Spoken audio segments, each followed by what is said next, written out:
Let's discuss the teeter-totter scale when it comes to bonds. So this is a common subject that comes up on the SIE, the Series 7, and even the 65 and the 66. So definitely very important. I mean, the vast majority, pretty much, it's fair game on any of the main tests, except for I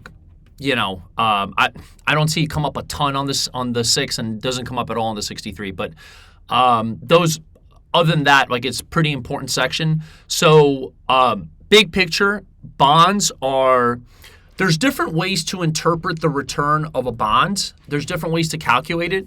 It's almost like, the difference between total return, holding period return, real return, tax, after tax return. So there's different ways of looking at it. So essentially, the basic is going to be the coupon rate.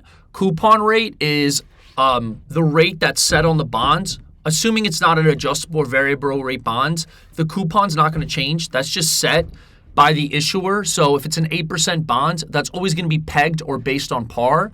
So 8% of $1,000 is $80, and that's all you're going to get, right? You're just going to get $80 a year. And that's not going to fluctuate. So because the coupon rate is fixed, the only thing that can change is the price in the secondary market. So if you were to buy an 8% bond that pays you $80 a year, you hold it till maturity, you're just going to, buy it for $1,000, get $1,000 back and receive $80 in the interim. Now, if you sell it in the interim, that's when the price can fluctuate based on what prevailing interest rates are at the time. So if interest rates were to go down, your bond would be more valuable because you're getting a higher amount. If interest rates were to go up, bonds would be less valuable because you're getting a lower amount relative to what you should be getting, right?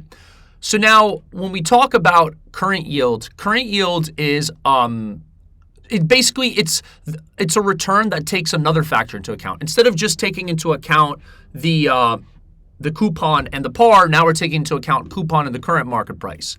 So if you know mathematics pretty well, you'll understand that if you have the same numerator and different denominators, the one with the lower denominator is going to be the higher number overall when you're looking at a fraction. So what does that mean? If a bond's trading at a discount, it's going to have a higher current yield than a coupon rate. Because if you have a bond that's paying you $80 and it was at par, 80 over 1,000 is 8%. But then if the bond's at a discount, 80 over 800 is 10%, right? So, and then vice versa, if it went up, it'd be a lower number.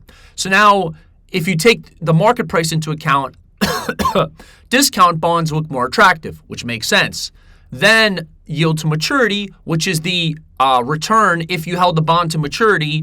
You don't have to understand the mathematical formula for these NASA and FINRA exams, but you do need to understand that it does include the coupon that you're getting, the price you bought it at, and the par that you're getting back at the end, right?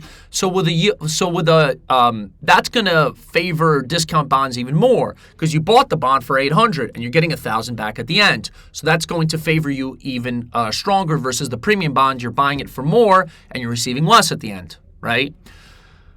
Last one, yield to call. Yield to call includes the return if you held the bond to the first call date, right? A callable bond gives the issuer the right to buy back the bond, usually at a premium. But when we calculate yield to call, we're assuming when they do the teeter-totter that it's callable at par. If it's callable at a premium, it does throw off the calculation.